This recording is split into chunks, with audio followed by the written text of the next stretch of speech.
Sabi nila madali daw maging tao pero mahirap magpakatao. Ang masasabi ko naman at masasabi rin ng kwentong ito, gamitin mo lang ang konsensya mo, tao ka na. At pa-follow na rin sa ating Facebook page na ito at narito na kwento ng buhay at pag-ibig ng kaabang nating si Inda, hatid ng DKB. Dear Kuya Bono ng Bono's Love Tube, kaabang mo sa bawat kwento.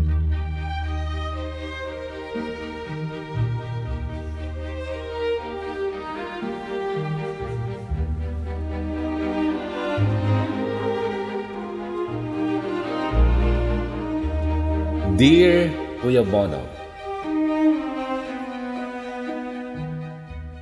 ako si Melinda pero mas kilala ako sa palayaw kong Inda. Ilocan ang aking ina, Tubong Rosales, Pangasinan.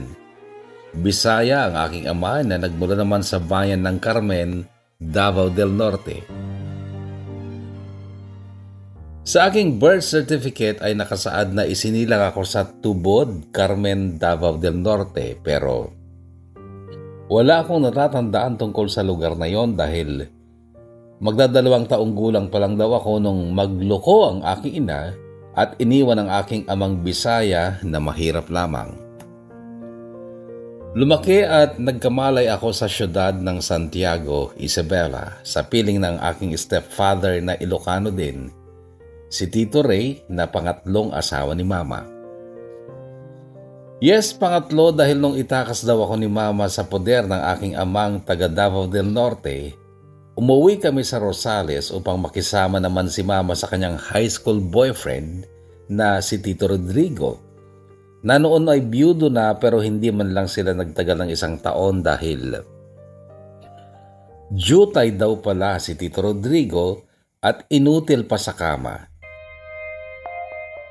Ito ay nadidinig ko lang naman sa mga kwento ni Mama noon sa mga kaibigan niyang manginginom na babae sa Santiago City.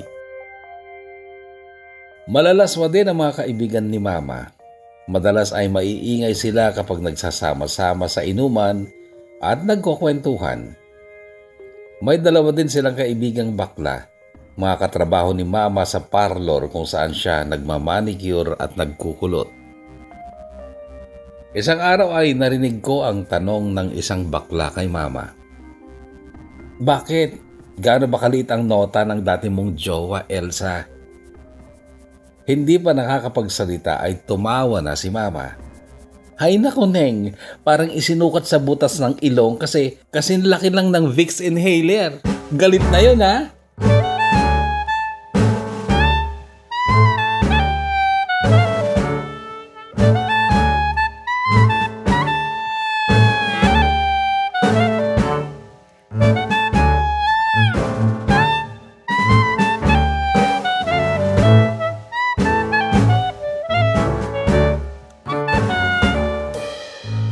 Si Mama ay legit na garampang.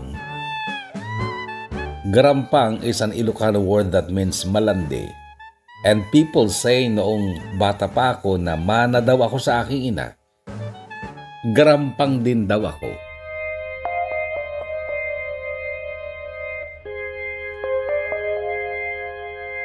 Kagagraduate namin sa grade 6 nung marinig ko ang salitang kung anong puno siyang bunga. Naitanong ko pa ito noon kay Lola Siria, nanay ng stepfather kong si Tito Ray. Napakabait sa akin ng matandang yon kahit hindi niya ako kadugo, itinurong niya akong parang tunay niyang apo. Siya ang nagpaliwanag sa akin noong kung ano ang ibig sabihin ng kung anong puno siyang bunga. Sa bagay, Inda, dalaga ka na at matalino ka naman. Pero huwag sanang sumama ang loob mo kapag nalaman mo kung anong ibig sabihin nung kung anong puno siyang bunga. Ilocano din ang salita ni Lola Siria pero itatagalag ko na lang ang aming pag-uusap. Ang mama mo ang puno at ikaw ang bunga. Maraming nagsasabi na garampang ang mama mo kaya ikaw din daw ay garampang. Ay, hindi ako garampang, Lola Siria. Alam ko, Inda. Mabait kang bata pero ganon kasi ang ibig sabihin ng kasabihang yon. Saan mo ba kasi narinig yun at sino ang pinatatamaan nun? Si Mama nga po ang topic nila. Sino ba? Sina Aling Marlene at Tita Ophel po. Ay sus Inda, huwag kang nakikinig sa mga iyon dahil walang ginawa ang mga yun kundi ang magchismis.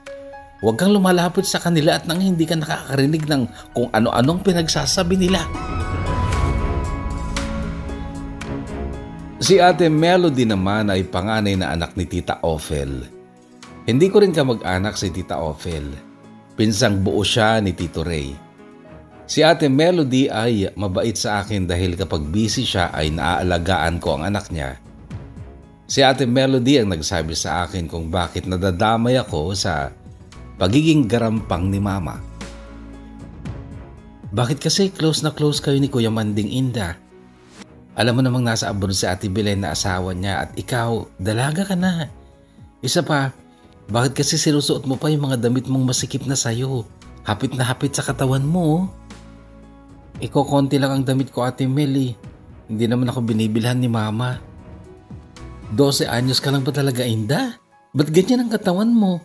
Noong 12 ako, wala pa akong dede. Ikaw naman malaki na.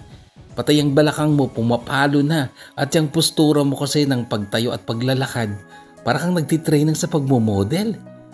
May ginagaya ka bang model o beauty queen sa pagtayo-tayo at paglalakad? Wala po. Bakit ano bang mali sa akin, Ate Mel? Sinipat ni Ate Melody ang katawan ko noon. Taas baba ang tingin niya hanggang sa hanapin ko na lang yung ibang damit ko ng dalaga ako. Ibibigay ko na lang sa'yo para hindi ka parang naglalandi dyan sa mga sinusuot mo. At saka Inda, iwasan mo si Kuya Manding para hindi ka naiisipan ng masama ng mga taga dito.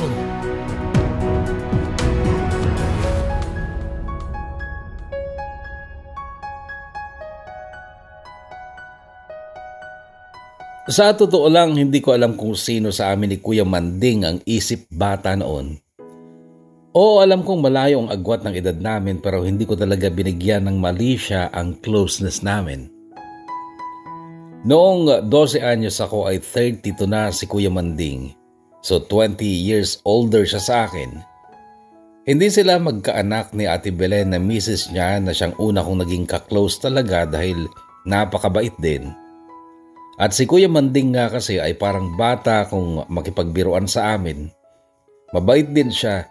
Lagi kaming binibigyan ng pagkain. Madalas ay nagluluto-luto kami sa bahay nila. Kasama ko ang best friend kong si Tere, na ang bahay ay nasa bandang likuran ng bahay ni na Kuya Manding. At kapag nasa bahay kami ni Kuya Manding ay masaya at komportable kami ni Tere. Si Tere ang best friend ko dyan sa Santiago noon. Si Tere ay tunay na tubong Santiago City. Isa siyang babaeng luka-luka. Laging nagbibiro, laging nakatawa. Napakahilig niya sa mga classic Pinoy comedy movies. Sina Babalu, Redford White, Dolphy ang mga idol niyang artista. Mahilig din si Tere na maglaro bilang newscaster. Ginagaya niya si Mike Enriquez pero ginagago-gago niya ang mga balita. Naisip ko nga, Kuya Bono, kung nabuhay lang sana ng matagal si Tere, baka naging sikat siyang vlogger ngayon sa mga comedy content. Maganda rin kasi si Tere at punong-puno talaga ng talento sa pagpapatawa. Pero yun nga, ang pagiging komedyante at masayahin pala ni Tere ay paraan lang niya ng pagtatago mula sa mga masasakit na realidad sa buhay niya. At nung hindi niya nakinaya, winakasan niya na ang paghihirap niya. Di umano. Pero mabalik muna tayo sa panahong 12 anyos pa lang ako at 14 naman si Tere. Yes, 14 na siya noon pero kasabay ko siyang nagtapos ng elementarya. Kaklase ko siya. Nakagraduate din siya kahit na walang school week na hindi siya nag-absent. At kahit nga lukaret si Tere ay alam kong mas mature siyang mag-isip kesa sa akin. At maging siya ay hindi rin niya binigyan ng mali siya ang kabaitan sa amin ni Kuya Manding. At kahit may nasasabi na ang mga chismosa tungkol sa amin noon ay hindi namin sila pinapansin. Kahit naman kasi si Mama ay hindi rin niya ako binabawalang makipagkaibigan kay Kuya Manding kasi customer niya si Kuya Manding sa manicure pedicure kaya alam niyang mabait lang talaga si Kuya Manding. Kaya lang ay napilitan na rin kaming umiwas talaga kay Kuya Manding, kaming dalawa ni Tere, noong dumating na si Ate Belen galing ng Kuwait at masama ang tingin niya sa akin. Actually, napahiya ako noong bagong dating pa lang si Ate Belen. Masaya akong lumapit sa kanya gaya ng dati noon. Close talaga kami dati. Habit namin noon ang magkutuan at maglinisan ng kuko. Pero that time nga na dumating na siya galing ng Kuwait at masaya akong lumapit sa kanya, inirapan lang ako at parang may malaki akong kasalanan sa kanya. Napahiya ako pero pasimple na lang akong umalis. Noong magsumbong ako kay Tire, tumawa ang luka-luka at ang sabi sa akin, "Gaga pareha tayo, inisnab din ako. Akala siguro niya hihingi tayo ng pasalubong."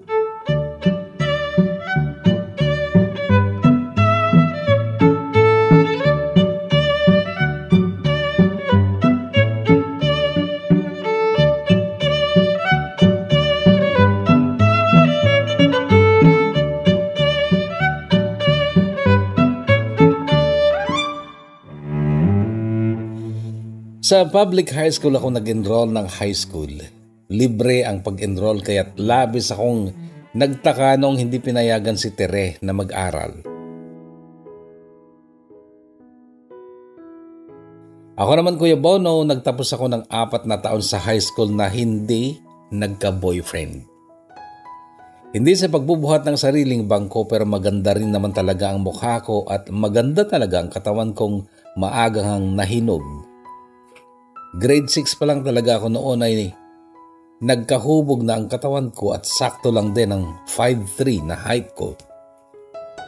Marami ang umalagid at nagtangkang manligaw sa akin lalo na noong 3rd year at 4th year high school na ako pero sinadya kong huwag mamansin ng mga lalaki dahil sinadya ko talagang ilayo ang imahe ko sa imahe ng ina ko.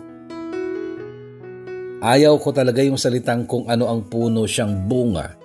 Ayokong kagaya ng mama ko ay matawag din akong garampang.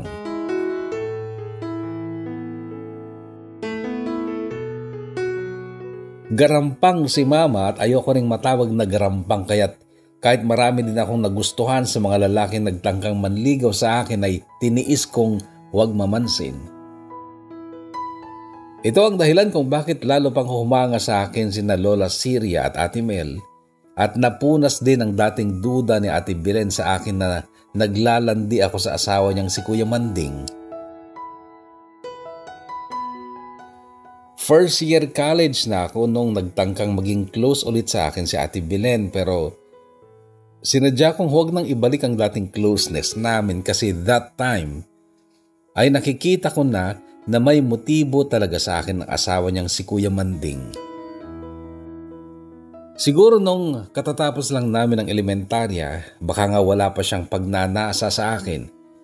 Pero nung first year college na ako, malagkit na siyang tumingin kapag dumadaan ako sa harap ng bahay nila. Sinang-ayunan din ni Tere ang obserbasyon ko.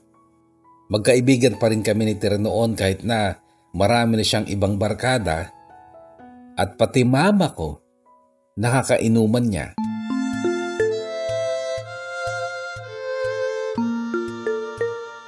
Kuya Bono, naligaw ng landas si Tere. Natuto siyang magbisyo at nagkaroon na rin ng maraming ex-boyfriends dahil hindi niya masyadong napahalagahan ang sarili niya. Para siyang naging patapon. Pero pagdating sa akin, parang napaka-caring niya. Parang masyado siyang naging pakialamera sa buhay ko samantalang hindi naman niya binigyan ng importansya ang sariling buhay niya.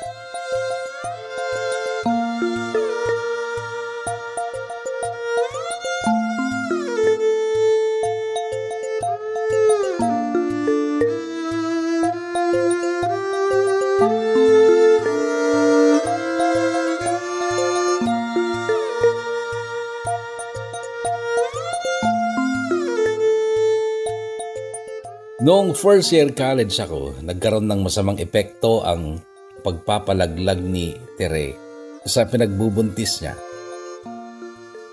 18 lang siya noon, Kuya Bono.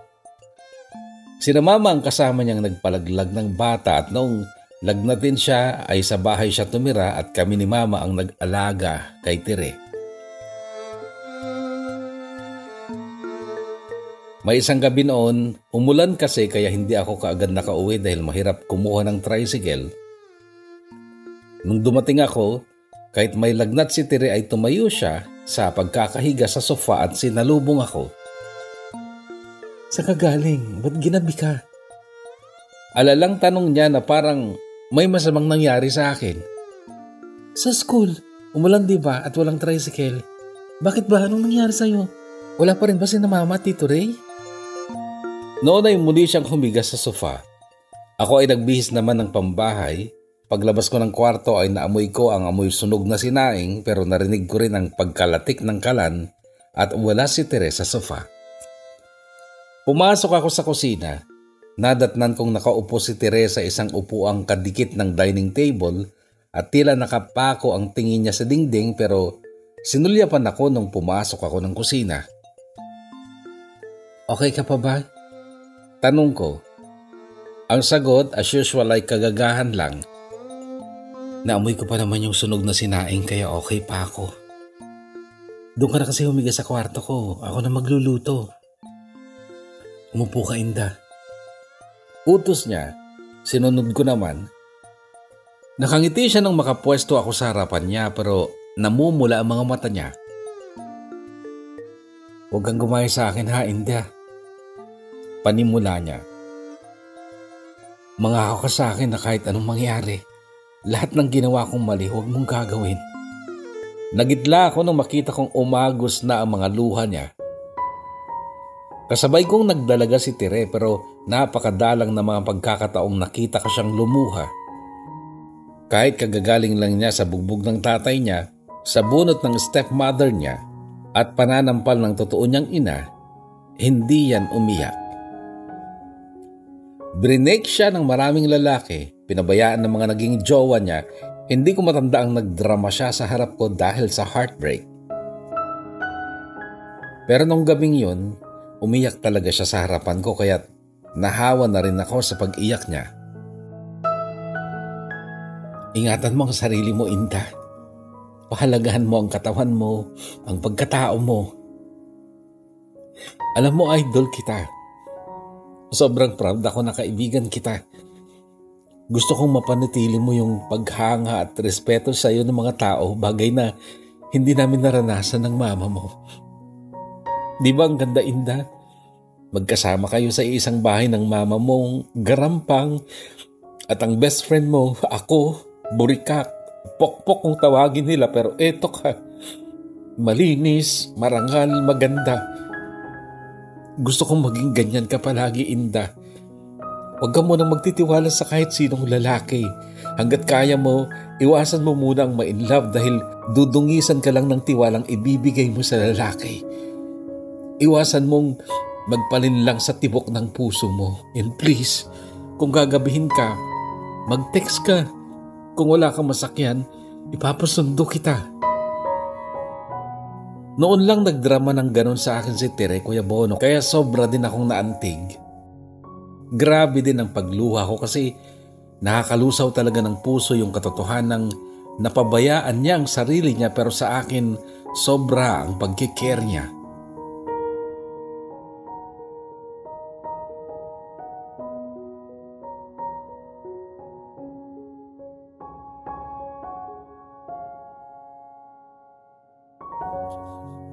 May punto sa buhay ko noon, Kuya Bono, na naalala ko lahat ng sinabi sa akin ni Tere. Third year college ako, Kuya Bono, may lumipat sa kapitbahay naming apartment. Mag-asawang sina Ate Faith at Kuya Randy at kasama nila sina Chris at Anthony na mga nakababatang kapatid ni Ate Faith. That time ay 19 years old na ako. 20 si Anthony at 13 si Chris. Lahi nila ang magaganda at gwapo na mababait kaya noon kasi nakalakhan ko yung idea na kapag taga Maynila mayabang, matapobre, masama ang ugali. Pero nagkamali ako nung makilala ko sila. Si Kuya Randy ang taga Santiago at dati ring nagtrabaho sa Maynila. Na-promote lang at naging manager siya ng Santiago branch nila kaya umuwi na sila ng Santiago pero since kasama nila ang mga kapatid ni Ate Faith na sina Chris at Anthony, nahiya si Ate Faith na makitira sa parents ni Kuya Randy kaya nag-apartment sila sa bagong apartment sa tabi ng bahay ni Tito Ray na stepfather ko. Oo, mababait sila pero advanced or makabago sila pagdating sa relasyon o pag-ibig. Nasabi ko ito dahil si Anthony na kaagad kong naging crush. Bagong transfer pa lang sa University of La Salle pero kaagad nang nagka-jowa, bagay na sobrang nagdulot sa akin ng disappointment at sakit sa damdamin ko kasi mahal ko na siya pero may mahal na siyang iba. Si Chris naman, ako ang niligawan. Bagay na akala ko nung una ay joke-joke lang kasi halos 7 years ang tanda ko sa kanya. 13 lang siya noon, magto-20 naman ako. Pero sa height, pantay na kami pero alam kong tumigil na ako sa pagtangkad while si Chris ay nasa kasagsagan pa lang ng pagtangkad niya.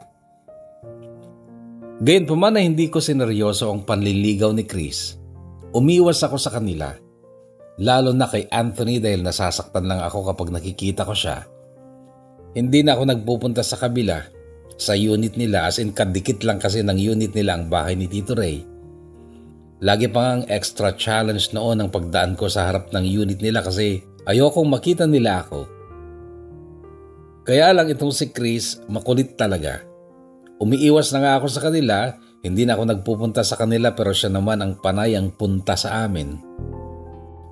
At sa pagdaan ng maraming araw, hindi ko alam kung paanong nagkaroon na rin ako ng damdamin para kay Chris sa kabila ng katotohanang kay laki ng tanda ko sa kanya.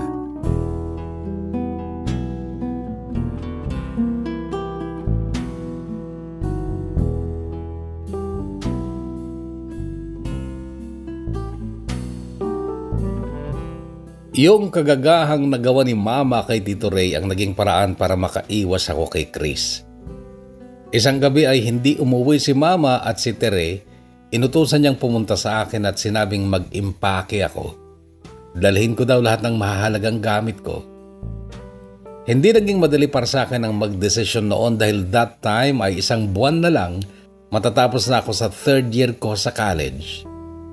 Wala akong nagawa kundi ang sumunod dahil ang sabi ni Tere, kung hindi ka aalis dito, ikaw ang pagbubuntanan ng galit ni Tito Ray at mga kamag-anak niya.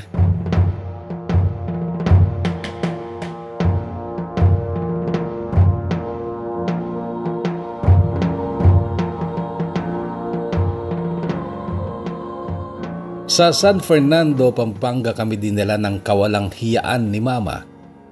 Iyak ako ng iyak dahil sobra ang panghihinayang ko sa pag-aaral ko. Sineryoso ko talaga ang studies ko dahil may pangarap ako. Gusto kong makakuha ng magandang trabaho upang hindi ako magaya kay Mama na kinailangang kumapit sa patalim para lang makaraos sa kahirapan. Pero dahil sa ginawa ni Mama kay Tito Ray, nasira ng tuluyan ang pangarap ko.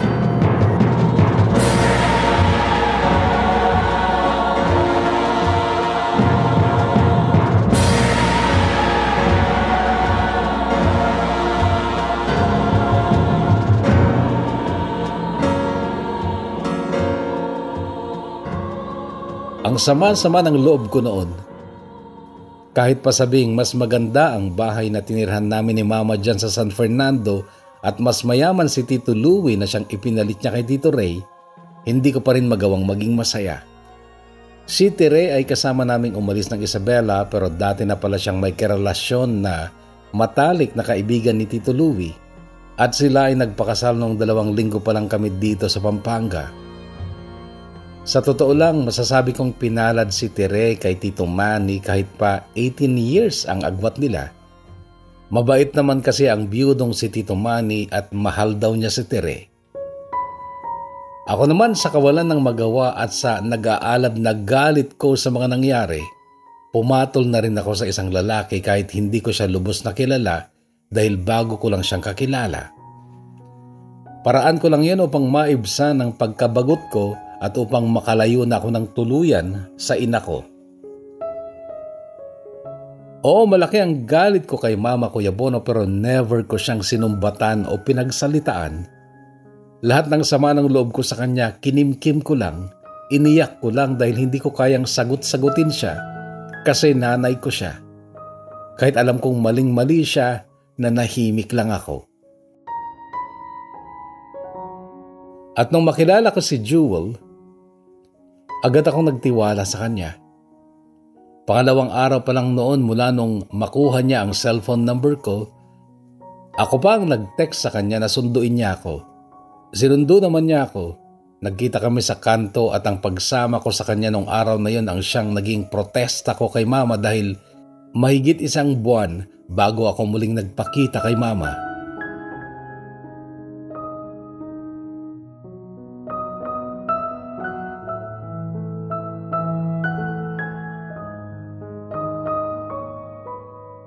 Ang totoo, kaibig-ibig naman talaga si Jewel. Ang unang nagustuhan ko sa kanya ay yung matamis na ngiti, mapuputing ngipin at malambing na pananalita which is normal lang pala sa mga Kapampangan. Moreno siya pero hindi mayaman. Nung makilala ko siya sa tindahan malapit sa bahay ni Tito Louie ay nagtatrabaho na siya bilang aircon technician. Naglinis lang sila noon ng mga aircon sa malaking bahay sa tapat ng bahay ni Tito Louie. Hindi natapos ni Jewel ang kanyang electrical engineering course dahil sa kakulangan daw ng pera kaya nag-enroll na lang siya ng vocational course. That time na magto-20 ako ay 23 na si Jewel. Noong araw na nagpasundo ako kay Jewel, sinabi ko sa kanya na dalhin niya ako sa malayo. Masusunog na ako sa bahay ni Tito Louie. Dalhin mo ako sa lugar na tahimik at presko ang hangin. Ganito ang pakiusap ko doon sa kanya. Dinala niya ako sa isang barangay na nasa sakupan ng Arayat, Pampanga, sa bahay ng pinsan niyang si Kuya Manor na noon ay bagong kasal lang. Natuwa ako sa lugar dahil ganon ang eksaktong environment na gusto ko noong time na yon. Baryo, tahimik, maraming puno, malamig ang hangin. Mabait din naman sina Kuya Manor at Ate Elvie na nung time na yon ay kalilipat lang nila sa bahay nila at nag-aayos pa lang sila ng mga gamit nila. Agad kong inilapit ang loob ko sa kanila. Kahit ayaw nila akong patulungin sa mga ginagawa nila ay inalok ko ang sarili ko. Kami ni Jewel ay tumulong sa mga gawain nila. OFW si Kuya Manor at matagal na raw niyang naipatayo ang bahay na yon. Nakatayo na raw yon 3 taon bago sila makasal ni Ate Elvie. Mayroon itong 3 kwarto. Malaki ang master bedroom at medyo maliliit ang 2 magkatabing kwarto na pinagtig-isa naman namin ni Jewel nung sumapit ang gabi. Sa paraang pabiro noon ay narinig kong sinabi ni Kuya Manor, hindi kayo matutulog sa isang kwarto? Hindi pa kuya, sagot ni Jewel. Hindi pa nga kami eh. Dati ko nang naikwento sa kanila habang nagkakabit kami noon ng wall sticker or wallpaper sa isang dingding sa salas ang tungkol sa dahilan kung bakit ako napadpad sa lugar nila. Matanong si Ate Elvie kaya't naikwento ko rin ang ilang bahagi ng buhay ko. Partikular sa kung anong klaseng ina ang mama ko. May part noon na direkta akong tinanong ni Ate Elvie ng ganito. Di galit ka pala sa mama mo? Hindi ako kaagad nakasagot dahil ang totoo, simula nung umagang iyon na nakarating ako sa lugar nila, makita ang lugar, masamyo ang preskong hangin at makita ang matatamis ng ngiti ng bagong mag-asawa, tila nabawasan ng galit sa dibdib ko. At alam ko din na mali ang sabihin ko sa mga bagong kakilala na galit ako sa taong nagsilang sa akin. Ano na lang ang iisipin nila? Isa akong anak na galit sa aking ina. Nagtatampo lang Ate Elvie. Ito ang naisagot ko makaraan ng ilang segundong pag-iisip. Normal lang yan. Kahit sinong anak nagtatampo sa magulang. Pero yung tungkol sa inyo ni Jewel, nakahapon lang kayo nagkakilala pero ngayon magkasama na kayo dito. Alam mo Inda, sa tingin ko mahusay ka din kumilatis ng tao dahil itong si Jewel talagang mabait at mapagkakatiwalaan. Hindi ka nagkamali sa pagtitiwala mo sa kanya.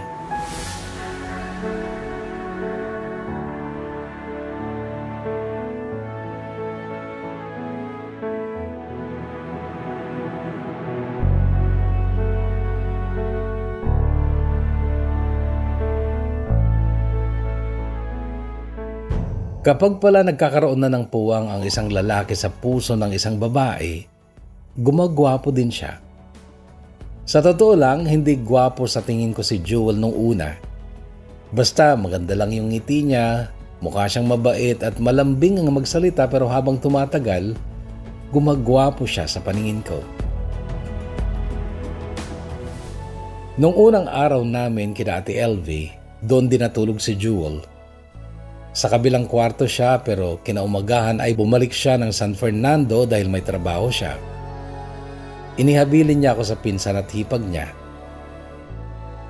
Pangalawang araw ko sa Arayat, naka-schedule noon si Ate LV na mag-finishing ng tindahan nila sa harap ng bahay nila kaso hindi dumating ang mga materyales na in-order ni Kuya Manor. Dahil bakante kami ay inilibot nila ako. Tinangka pa naming umakyat noon sa Mount Arayat pero nag-alala si Ate LV na baka buntis siya kasi 1 linggo na raw siyang delayed. Nag-barbecue na lang kami noon sa likod ng bahay nila kasama ang ilang mga dalaga at binatang pinsan nila. Makaraan ng 4 na araw, dumating na rin si Jewel na may dalang malaking bag na puno ng damit niya. Agad siyang sumabak sa pagtulong kay Kuya Manor sa pag-finish sa interior ng kabilang pwesto ng tindahan na ginawa namang mini grocery ni Ate LV. Yung kabila ay bigasan na tindahan ng gasol. Yung pangatlo ay nakaabang noon para sa purified water business naman pero wala pa noon ang mga gamit. Kami ni Ate LV ay tagaluto ng pagkain at merienda. Nakitulong din kami sa pagpipintura at araw-araw noon Kuya Bono ay tila tumataas ang antas ng paghanga ko kay Jewel. Bigla na lang akong nakakadama ng kilig kapag magtututok yung mga mata namin na hindi sinasadya. Tapos ngingiti siya at ako naman kikiligin na.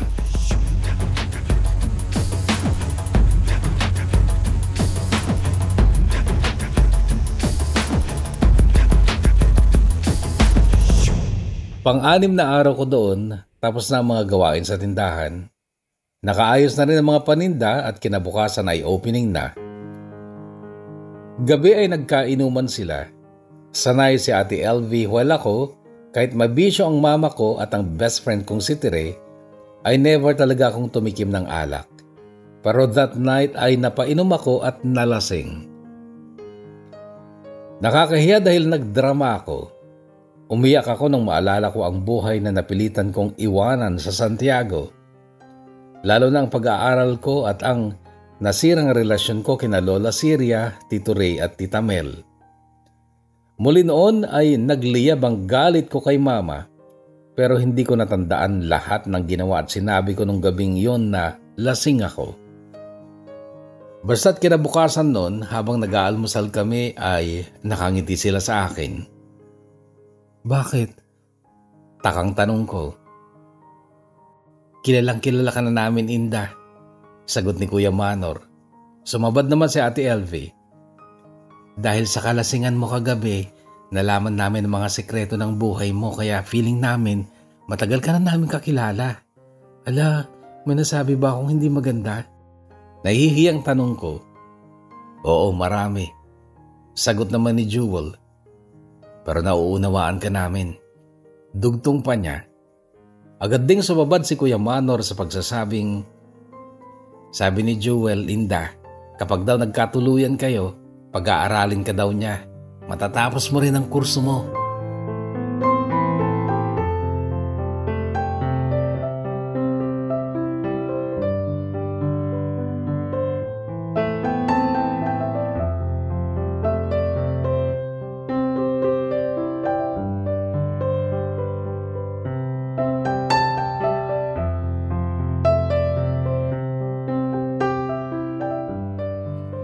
Sa parteng ito, Kuya Bono, sa tingin ko kailangan ko ng i-shortcut ang aking kwento para hindi na ako mag-part 2. Mahigit 4,000 words na kasi itong natatype ko. So kami ni Jewel ang nagkatuluyan. Isang taon naman kaming mag-steady bilang girlfriend-boyfriend bago kami nagpakasal. 21 ako noon, 24 naman siya. Kasal sa simbahan, may mga abay, ninong at ninang, at si Teresa na ang bridesmaid ko. Pero 3 araw bago ang kasal namin ay namatay si Tere. Nagbigti. Dahil nalaman daw niyang may ibang babae si Tito Manny.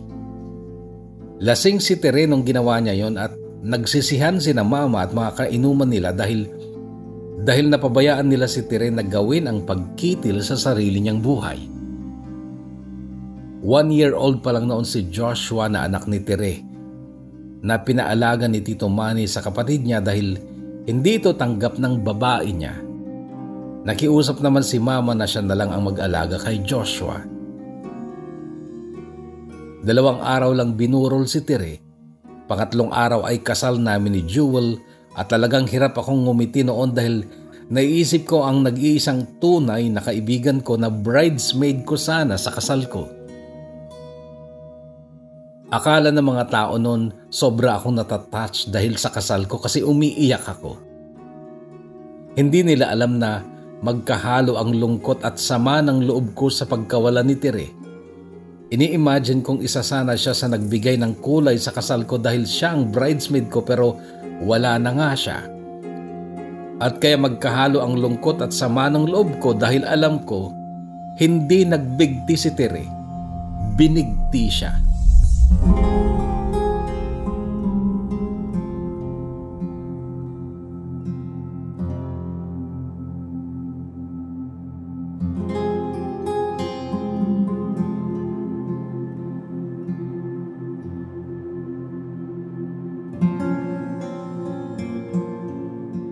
Sa lahat ng naging malapit kay Tere, kilala natin siya. Ilang beses siyang ginago ng mga lalaki. Ilang bigong relasyon ang pinagdaanan niya. Naglasing lang siya. Naglabas ng sama ng loob. Bakit naman kay Tito Manny na matanda na at pangit pa siya magpapakamatay? At may anak na siya, si Joshua. Bakit niya iiwanan ng anak niya? May foul play. At hindi ko yun pinalampas, Kuya Bono.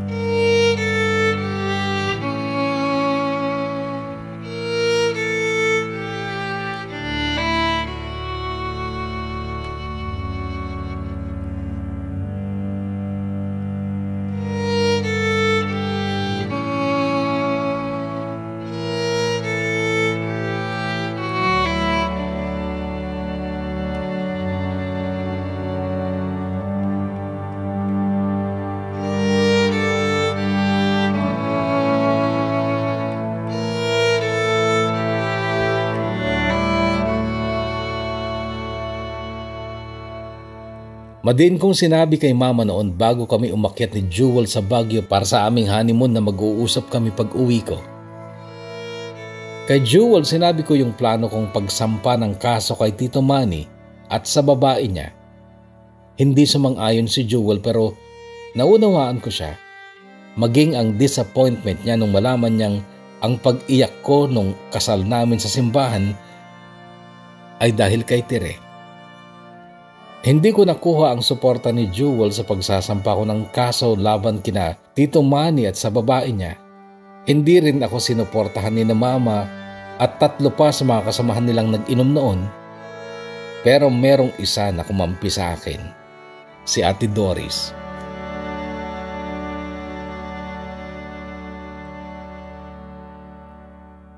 Nag-schedule sina Tito Louie at mama ng meeting kasama ko. May mahalaga daw kaming pag-uusapan pero hindi ako pinayagan ni Jewel na pumunta kasi may handaan noon sa bahay nila. Doon kasi kami nakitira noon sa bahay ng parents niya sa bayan ng Magalang, Pampanga. Nung time na yun, Kuya Bono, sawa na si Jewel sa maayos na pakikiusap sa akin na huwag na akong makisawsaw sa kaso kasi wala na si Tere. Kahit daw manalo kami sa kaso, wala na rin akong mapapala kasi wala na ang kaibigan ko. Kaya lang hindi ako matahimik. Hanggang nakakuha ako ng paraan para makapunta sa San Fernando, nakipag-usap ako kina Mama at Tito Louie pero halos sumabog ako sa galit at puot sa nalaman ko. Totoo palang may foul play pero wala daw kinalaman si Tito Manny. Iyon lang daw babae niya ang gumawa kasama ang isang lalaking binayaran niya para bigtiin ang kaibigan ko. At noon, pinakiusapan ako ni na Mama at Tito Louie na tumahimik na lang. Hindi! Sigaw ko sa kanila. Sinampal ako ni Mama sabay hila sa isang kwarto. Ako ang mapapahama kapag nagkagulo, Inda. Matalik na magkaibigan sina Louie at Manny. Para sila magkapatid. Kapag nakulong si Manny, hihiwalayan ako ni Louie. Anak, saan ako pupunta? Matanda na ako. Please, huwag ka nang umiksena. Bakit makukulong si Tito Manny kung wala siyang kasalanan, Ma? Akala ko ba yung babae lang niya ang gumawa? Bakit natatakot kayo para kay Tito Manny? Hindi nakasagot si Mama at kahit kinasuklaman nila ako, nagsampa ako ng kaso.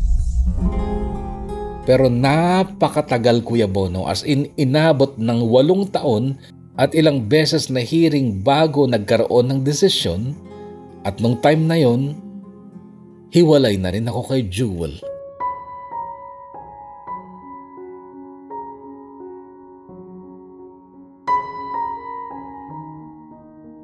Oo, kasalanan ko. Kasalanan ko kung bakit nagsawa si Jewel sa akin.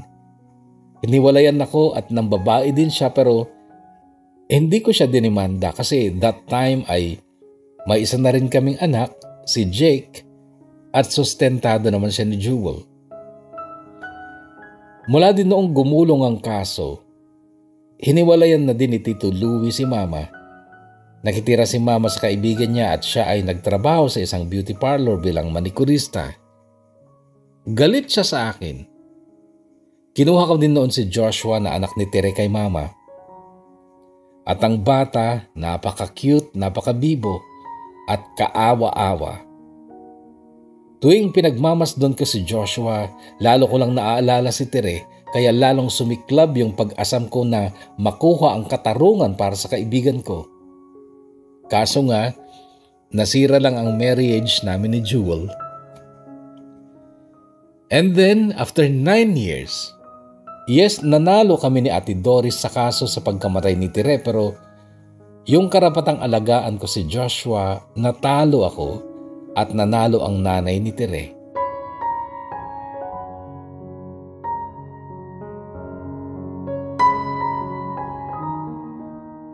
Elementary pa kami noon na hiwalay na ang nanay at tatay ni Tere. Nag-asawa ng ibang nanay niya at si Tere ay piniling tumira sa poder ng tatay niya at stepmother niya dahil ayaw sa kanya ng bagong asawa ng nanay niya. Kaya lang ay nagkalintik-lintik naman ang buhay ni Tere sa poder ng tatay niya at stepmother niya. At nung manalo kami sa kaso, bigla na lang nagpakita ang nanay ni Tere. At kinukuha sa akin si Joshua kasi may malaking pera na nakalaan para sa bata. Hindi na ako umalma. Si Ate Doris nagtaray sa nanay ni Tere pero wala ding nangyari. Nakuha niya si Joshua pati ang pera. Apo niya yun eh. Pero nagdasal na lang ako noon na sana nga alagaan niya si Joshua, mahalin. At hindi ituring ng kagaya ng pagturing niya noon sa anak niyang si Teresa.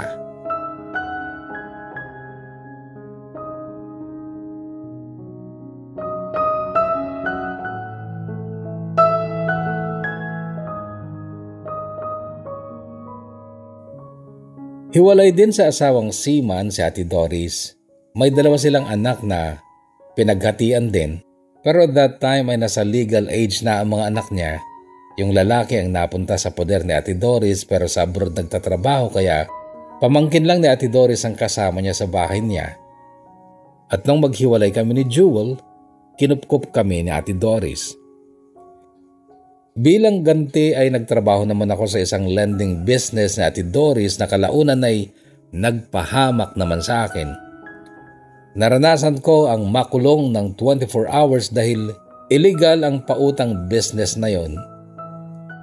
Inilabas din ako ni Ate Doris sa kulungan at liban sa napasara ang kanyang negosyong yon, ay nagmulta pa siya ng katakot-takot na halaga.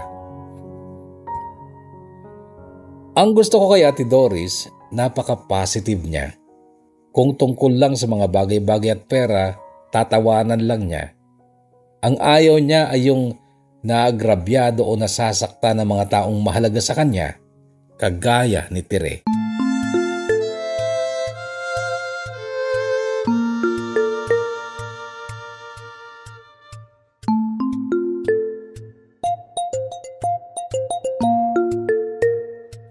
Noong nakulong ako ng 24 hours, sa totoo lang hindi ako nakatulog. Idlip lang kasi hindi ako nahiga.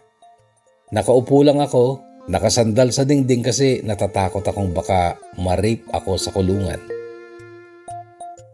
Ang daming nag-sink in sa akin sa magdamag na gising ako sa loob ng selda. Ang dami kong naisip, ang dami kong napagtanto. Una kong naisip si Tere. Tinatanong ng isip ko kung masaya kaya siya sa ginawa namin ni Ate Doris para sa kanya o baka hindi. Naisip kong hindi at na-imagine ko pa na pinagagalitan na naman ako ni Tere dahil sinakripisyo ko ang relasyon ko kay Jewel para sa kanya. Na-imagine ko na sinusumbatan ako ni Tere kasi napakatinong lalaki yung sinayang ko. Nag-flashback lahat sa isip ko yung mga eksena sa pagitan namin ni Jewel. Yung bigla na lang akong magigising ng hating gabi dahil napanaginipan ko si Tere. Tapos hindi na ako matutulog. Maglalaban na ako kahit 3:00 pa lang ng madaling araw para lang makaalis ako at makapag-follow up sa kaso. Dumating din sa point noon na mas natutok ang atensyon ko kay Joshua kesa kay Jake na anak ko. Kasi naman paboritong apo ng biyanan ko ang anak ko while si Joshua, ako lang ang nagmamahal sa kanya so paanong hindi ko siya bubuhusan ng panahon at pagmamahal. Nasampal ako ni Jewel minsan lang.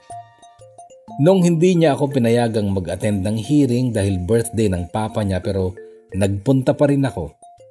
Pag uwi ko, galit na galit siya at sa harap ng mga bisita ay sinampal ako. Noon naman ako nag-freak out at nag-alsabalutan.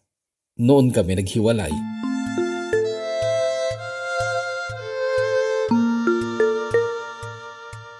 Huling pagkikita namin ni Jewel sa barangay, 2 araw matapos ako mag-alsabalutan, nagpirmahan lang kami tungkol sa sustento niya para kay Jake.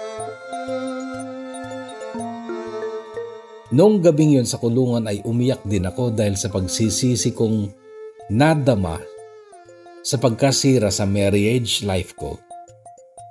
Nagdasal na lang ako noon na sana may darating pang isa, kahit isa na lang, na matino din at pwede kong makasama sa aking pagtanda. And guess what, Kuya Bono? Nakikinig din pala ang Diyos kahit sa kulungan ka nagdasal.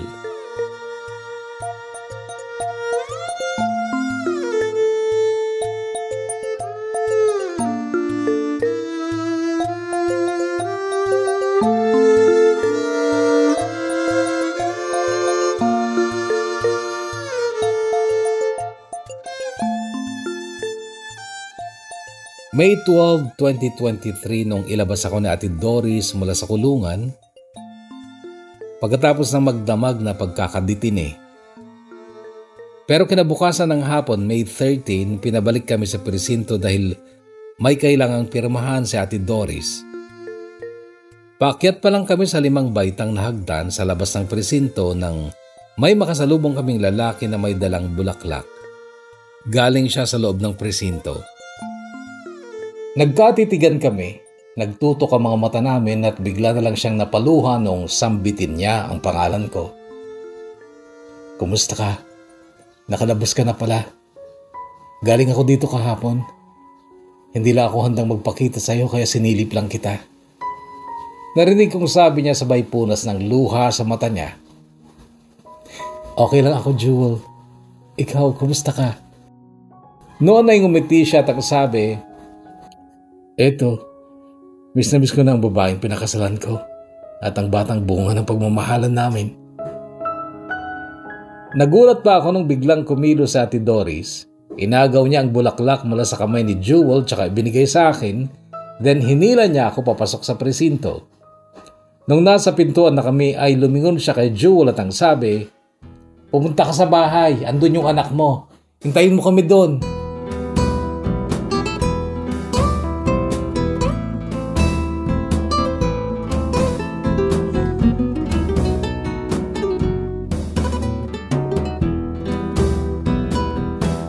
Nagkabalikan kami ni Jewel, Kuya Bono. Sina Ate Doris at Jewel ay nagsosyo sa aircon business na binuksan nila dito sa Mabalacat. Naging magandang takbo ng negosyo sa awa ng Diyos. Hanggang ngayon ay nagre-rent pa rin kami ng apartment dito sa Mabalacat pero malapit na ring matapos ang simpleng bahay na unti-unting pinapatayo ng mister ko. Buwan ng April 2025 ay manganganak ulit ako para sa pangalawang baby namin ni Jewel. Kung hindi palyado ang resulta ng ultrasound ay babae ang isisilang ko. Noong magkabalikan kami ni Jewel, para kaming bumalik sa mga damdamin namin nung una pa lang kaming magkakilala. Yung romance, yung sweetness. Talagang mahal niya ako kaabang at mahal ko rin siya kaya't masasabi kong kami talaga ang ginawa para sa isa't isa. Nung makalaya si Tito Manny bago magpandemya, nagtangka siyang kunin si Joshua sa nanay ni Tere pero nabigo siya. Ang balak noon ni Tito Manny ay sa akin niya ipapaalaga si Joshua. Yes, Kuya Bono, nagkapatawaran kami ni Tito Manny. Nagkabalikan din sina Mama at Tito Louie pero noon ay alagain na si Tito Louie dahil nga matanda na at may sakit pa. Convicted kasi si Tito Manny kaya hindi na siya pinagkatiwalaan ng korte para sa kapakanan ng anak nila ni Tere. In short, Kuya Bono at mga kaabang, everything now is normal and flowing smoothly. Nakakachat ko rin si Chris na engaged na rin sa kanyang girlfriend while ang kuya niyang si Anthony ay nakadalawa na ng asawa. Si Tito Ray ay masaya na rin sa piling ng kanyang asawang dati ding byuda na taga Difon Quirino. Si Tita Marisa na friend ko rin sa Facebook. Dalawa na rin ang anak nila ni Tito Ray. Gaga talaga si Mama, Kuya Bono. Ang sabi niya noon ay baog si Tito Ray kaya hindi sila nagkakaanak. Yun pala, nagpipils lang siya. Shoutout sa iyo, Tita Marisa, at sa dalawa mong chikitings. Avid listener mo siya, Kuya Bono, pero wala silang wifi kaya't nagda-download lang daw siya kapag siya ay nagpupunta sa bahay ng kapatid niya sa bayan ng Difon. Anyway, hanggang dito na lang, Kuya Bono, at hangad kong sana'y mabasa mo rin itong kwento ng buhay at pag-ibig ko. Gumagalang at nagpapasalamat, Inda.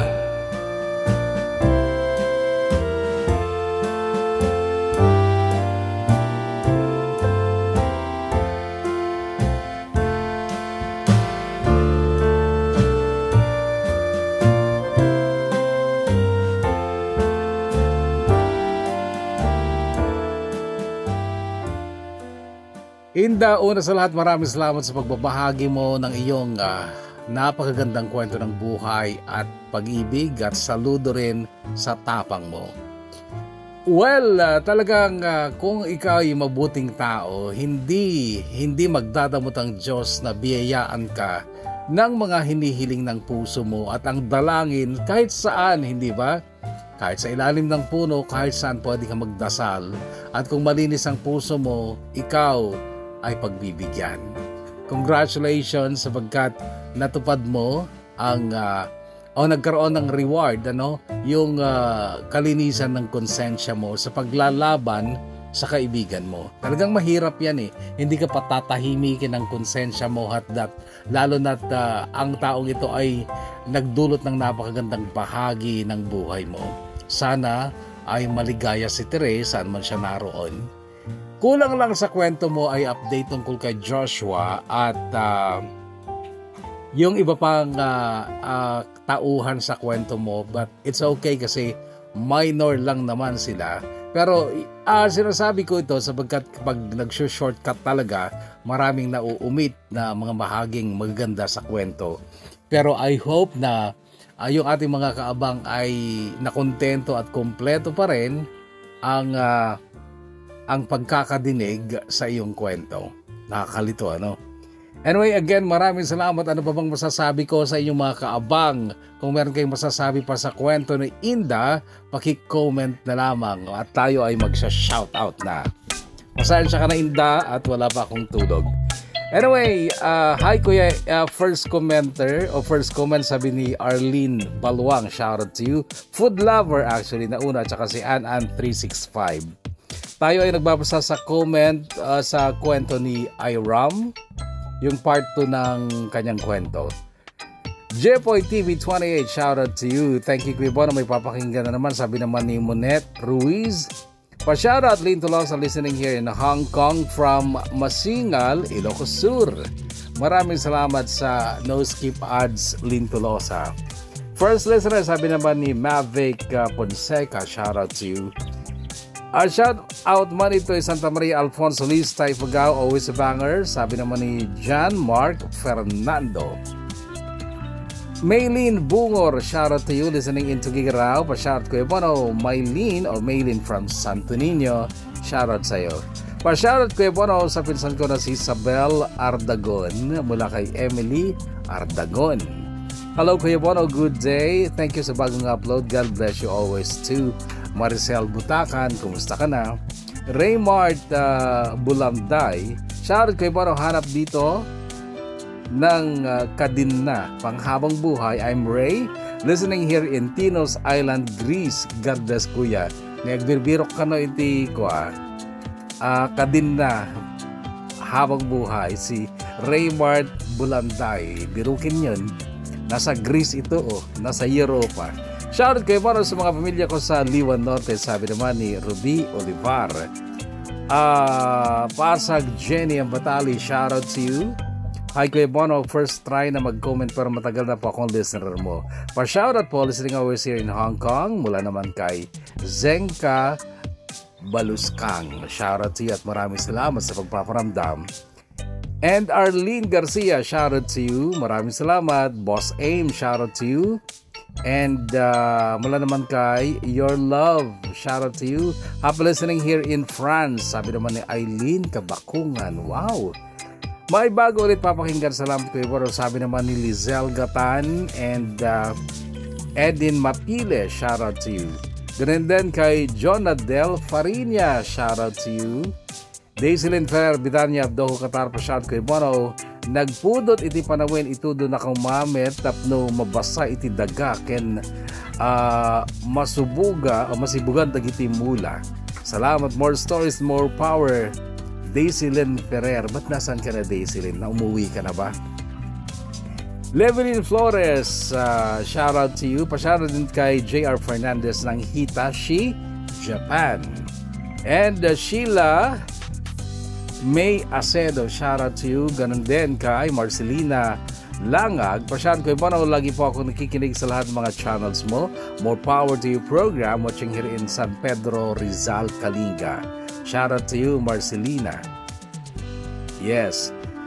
May bago na ulit. Salamat sa bagong upload. Mula naman kay VC Kabakungan, Jane Belango. Salamat sa update ko Bono. More uploads, more abangers here. Janine Belango, salamat. Leslie Conanan, pare Bono Pasigaw, Lee Conanan dito sa Paris. Shout out to you. Hello kay Bono, shout po, solid listener here in Gataran. Maylin Jacob. Wow, ganda ng kwento, madam. Sabi naman ni Jazz 1887. Shoutout kay Bono, listening here in Hong Kong from Jenny Dawang. Shoutout to you. Hello kay Bono, shoutout po sa aking asawa na si Ian, na addict din po sa pakikinig sa inyo, mula kay Elaine Grace Modesto. Shoutout Ian. Yun, may part na sabi ni Geraldine Piedad. And shoutout kay Bono, listening here in Lam Tin, Hong Kong. That's from Marilu Udlos. Divina Bala 6663, shoutout to you. Tama po si Sir Ilen, ang pinakasalan mo, Ma'am Iram, God bless po. Geraldine Piedad, tapos na yata mga shoutout. Pa-shoutout kuya here in Yaumati, Hong Kong. Magpupuyat na naman, holiday naman bukas. Frances Balubar. Pasensya na kung hindi ko nabibigkas ng tama yung mga places sa Hong Kong, ano. Itama nyo na ako kapag mali ang pagkakabigkas ko. Ganon ng Yamitay o Yamiti. Yamiti! Ang ganda ng kwento, sabi ni Kenji Pascuaduco. O Kenji, ulit maraming salamat sa pagbabahagi mo ng iyong kwento sa KNBK Kwento ng Buhay Ko na may pamagat na malayo pa pero hindi. Malayo na pero malayo pa o malayo pa pero malayo na. Basta yun. Maraming salamat. At ayan mo na mga kaabang, maraming salamat muli sa pagkantabay at paglaan ng oras sa ating programa. Stay healthy, stay safe, and God bless us all.